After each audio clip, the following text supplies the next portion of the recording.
ഈ പെട്ടെന്ന് ഏജ് തോന്നുക എന്ന് പറയുന്നൊരു സംഭവം ഇപ്പം സർവ്വസാധാരണമായിട്ടുള്ളൊരു കാര്യമാണ് അല്ലേ? അതെ അതെ പെട്ടെന്ന് മുടി നരയ്ക്കുന്നു, അല്ലെങ്കിൽ സ്കിന്നിൻ്റെ ടോൺ മാറുന്നു. ഇത് ശരിക്കും സംഭവിക്കുന്നത് ഈ ഭക്ഷണത്തിലുള്ള ഒരു വ്യത്യാസമാണോ? അതും തീർച്ചയായിട്ടും ഉണ്ട്. ഉം. ബിക്കോസ് ഇന്നത്തെ മിക്ക ചെറുപ്പക്കാർക്കും ഒന്നിനും സമയമില്ല എന്നൊരു കോൺസെപ്റ്റാണ്. അവർക്ക് എന്താ പറയുക, ജോബ് ഉണ്ടായിരിക്കും. അപ്പോൾ ജോബിൽ കണ്ടിന്യൂസ് സിറ്റിംഗ് ആയിട്ടുള്ള പോസ്റ്റുകളിലാണ് അവർ വർക്ക് ചെയ്യുന്നുണ്ടാവുക. അതെ. ഒരു 8 hours ഓർ 9 to 10 hours. അതിനുശേഷം അവർക്ക് കാര്യമായ ബോഡി മൂവ്മെൻറ്റ്സ് ഉണ്ടാവുന്നില്ല. പിന്നെ ഡയറക്റ്റ് അവർക്ക് കുക്കിംഗ് ഒന്നും ചെയ്യാൻ ടൈമില്ലാത്തതുകൊണ്ട് തന്നെ നാച്ചുറലി അവർ എന്താ പറയുക, പുറത്തുനിന്നായിരിക്കും ഭക്ഷണം കഴിക്കുന്നത്. അല്ലെങ്കിൽ ഓർഡറിങ് സ്വിഗ്ഗി, സൊമാറ്റോ എന്നുള്ള ഇതിൽ. അതെ. പക്ഷെ അതെല്ലാം ഓർഡർ ചെയ്ത് കഴിക്കുന്നതാണെങ്കിലോ ജങ്ക് ഫുഡ്സ് ആയിരിക്കും മെയിൻലി. ഈവൻ അല്ലാത്ത ഫുഡാണെങ്കിൽ പോലും കണ്ടിന്യൂസ്ലി ഇരുന്നുകൊണ്ടാണല്ലോ അവർ. അപ്പോൾ അവർക്ക് ബോഡി മൂവ്മെൻറ്റ്സ് പ്രോപ്പറായിട്ട് ഉണ്ടാവുന്നില്ല.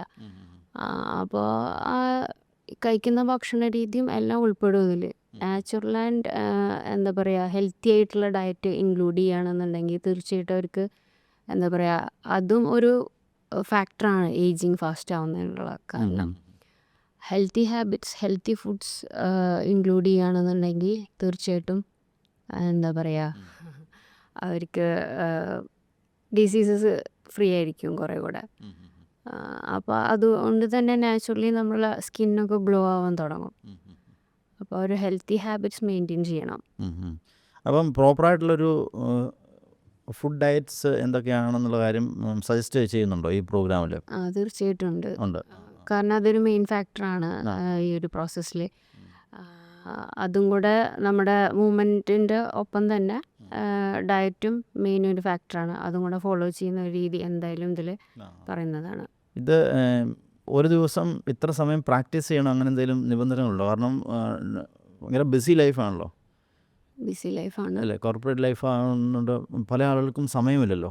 സമയമില്ല. ഇപ്പം സ്വന്തം അയലോക്കത്തുള്ള ആളുകളോടോ അല്ലെങ്കിൽ സുഹൃത്തുക്കളെ പോലും ഫോൺ ചെയ്യാനോ അല്ലെങ്കിൽ ഒന്ന് സംസാരിക്കാനോ ഉള്ളൊരു സമയം ഇന്നത്തെ കാലത്ത് പലരും കണ്ടെത്തുന്നില്ല എന്നുള്ളതാണ് സത്യം. അത്ര ബിസി ലൈഫിലാണ് മനുഷ്യൻ പോകുന്നത്. അപ്പം എന്തെങ്കിലും ഒരു ഡ്യൂറേഷൻ പീരീഡ് കൊടുക്കുന്നുണ്ടോ? എത്ര സമയം ഒരു ദിവസം ചെയ്യണമെന്ന് എന്തെങ്കിലും പറയുന്നുണ്ടോ? 1 hour പ്രോഗ്രാമാണിത് ഡെയിലി.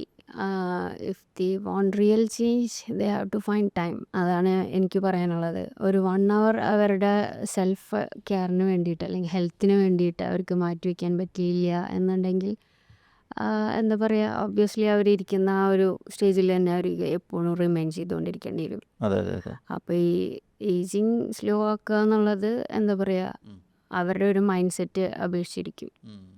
അവർക്ക് ട്രൂ ചേഞ്ച് അല്ലെങ്കിൽ ആ ഒരു ട്രാൻസ്ഫോർമേഷൻ റിയലി വേണമെന്നുണ്ടെങ്കിൽ തീർച്ചയായിട്ടും ആ ഒരു 1 hour ടൈം മാറ്റിവെക്കണം.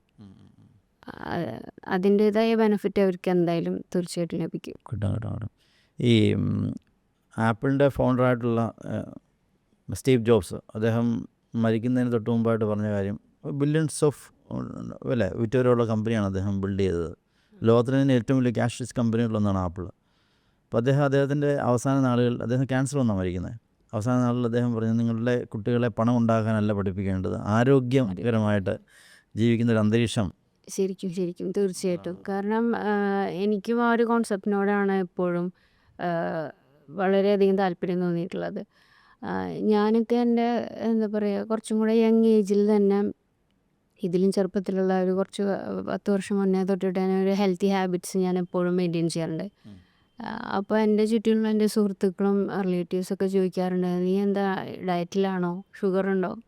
എനിക്കതൊന്നും ഇല്ല. ബട്ട് നാച്ചുറലി എനിക്കറിയാം ഹെൽത്തി ആയിട്ട് നമുക്ക് ജീവിക്കണം എന്നുണ്ടെങ്കിൽ ഹെൽത്തി ഹാബിറ്റ്സ് മെയിൻറ്റെയിൻ ചെയ്ത് വന്നേ പറ്റുള്ളൂ. പല ഇഷ്ടമുള്ള ഡിഷസും എനിക്ക് ഇല്ലാതെയല്ല, അതിൽ അവൈലബിൾ ആവാതെയല്ല, പക്ഷെ ഞാനത് കോൺഷ്യസ്ലി അതിനെ അവോയ്ഡ് ചെയ്യുമായിരുന്നു. അപ്പോൾ അതിൻ്റേതായ ബെനിഫിറ്റ്സ് എൻ്റെ ബോഡിയിലും മൈൻഡിലും എല്ലാ രീതിയിലും എനിക്കത് അനുഭവിച്ചറിയാൻ പറ്റി. അതുകൊണ്ട് തന്നെയാണ് ഞാനതൊരു എന്താ പറയുക, ഒരു മെത്തേഡ് ഫോളോ ചെയ്തുകൊണ്ട് വരുന്നത്. അപ്പോൾ അത് തീർച്ചയായിട്ടും അതിന് ബെനിഫിറ്റ് ഉണ്ട് എന്ന് അറിഞ്ഞുകൊണ്ടാണ് എനിക്ക് മറ്റുള്ളവരിലേക്കും അത് ഷെയർ ചെയ്യണം, ആ ഒരു രീതി എല്ലാവരിലും കൊണ്ടുവരുത്തണം എന്ന് ആത്മാർത്ഥമായി വിചാരിക്കുന്നത്. Okay, great. ഈ ഒരു നമുക്ക് ഈ ബ്ലെൻഡ് ചെയ്ത് വരുന്ന 3 കോൺസെപ്റ്റാണല്ലോ. 1 കളരി, 2 free style dance, 3 yoga. Yoga. അപ്പോൾ ഇതിൽ ഏറ്റവും കൂടുതൽ എന്താണ്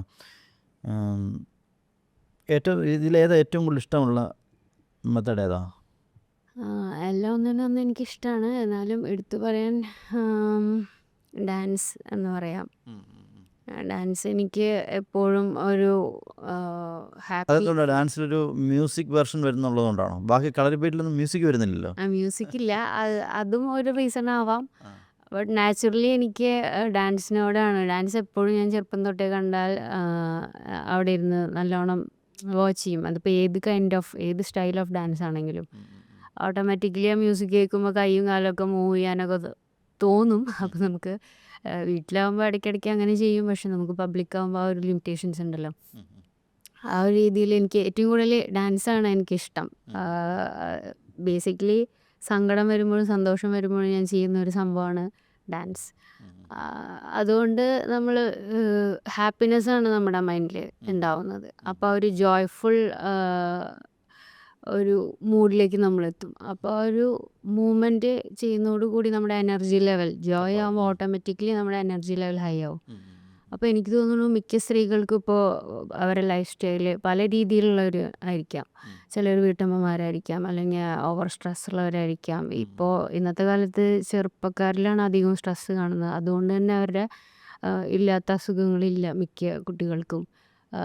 അപ്പോൾ അവർക്ക് ഈ സ്ട്രെസ്സൊക്കെ ഒന്ന് കുറേ രീതിക്ക് കൺട്രോൾ ചെയ്യാൻ അല്ലെങ്കിൽ റെഡ്യൂസ് ചെയ്യാൻ എന്താ പറയുക ജോയ്ഫുൾ ആയിട്ടുള്ള മൂവ്മെൻറ്റ് രീതികൾ കൊണ്ടുവന്നാൽ നല്ലതായിരിക്കും എന്ന് വിചാരിക്കുന്നു. അപ്പോൾ അതിന് ഡാൻസ് റിയലി ഹെൽപ്പ് ചെയ്യും. അപ്പോൾ അവരെ ഒരു മൂഡ് സ്വിങ്സ് അത്തരം കാര്യങ്ങളൊക്കെ എന്താ പറയുക നല്ലൊരു വ്യത്യാസം വരും തീർച്ചയായിട്ടും ഡാൻസിലൂടെ. പിന്നെ പല സ്ത്രീകൾക്കും ഡാൻസ് ചെയ്യാൻ അറിയാത്തവരുണ്ടായിരിക്കാം. ബട്ട് ഇതത്ര ഭയങ്കര ടഫായിട്ടുള്ള രീതിയിലുള്ള ഡാൻസ് മൂവ്മെൻറ്റ്സ് ഒന്നും ആയിരിക്കില്ല. ഏതൊരാൾക്കും ചെയ്യാം അല്ലേ? എല്ലാ ആളുകൾക്കും ചെയ്യാൻ പറ്റുന്നതേ ഉള്ളൂ. പിന്നെ ഓരോരുത്തരുടെ അവരുടെ ഒരു കേപ്പബിലിറ്റി ഒരു കപ്പാസിറ്റി ലെവൽ നോക്കിയും കണ്ടും മനസ്സിലാക്കിയിട്ടാണ് അവർക്ക് അനുസരിച്ചിട്ടുള്ള ഒരു മൂവ്മെൻറ്റ്സ് കൊടുക്കുക. തീർച്ചയായിട്ടും എന്താ പറയുക അവർക്ക് എൻജോയ് ചെയ്യുന്ന ഒരു പ്രോഗ്രാം ആയിരിക്കും ഇത്.